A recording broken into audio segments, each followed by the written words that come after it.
अंजलि जिला जोन काम मिलथे उतके में संतुष्ट है कि ओकर को सपना है कि मोला ऐसे टाइप के रोल मिलना चाहिए। नहीं, जैसे मोर सपना रही से वैसे वैसे तो मोला मिला जात वाह है। का बात है, बहुत बढ़िया। हाँ, देखो आपकी सोच एकदम देखेल पहली सपना पूरा हुआ थे। एकदम।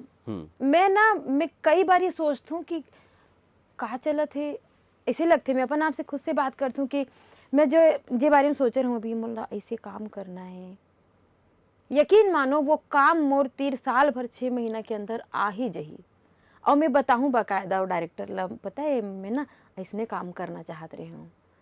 ऐसे गई कि अभी सतीश जी की फिल्म रही से मोर छैया भुइया 3 वो फिल्म में ना जो मोर कैरेक्टर रही से वही कैरेक्टर एक ऐसे कैरेक्टर रही से जो फिल्म के शुरुआत से लास्ट तक गए है वो कैरेक्टर है।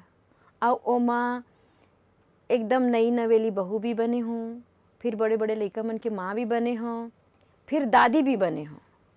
क्या बात। हाँ, तो इतना बड़े रोल रही से और वो रोल पर मतलब बहुत तारीफ मिली। मतलब एक के प्रोजेक्ट में हर तरह के रोल कर रहे हो। हाँ हाँ 2 से जो चालू हो रही से 3 में सियनहीन बन गए हम कौन जानी अगला फिल्म मार दी का है नहीं पता। खैर डायरेक्टर मन के बात है।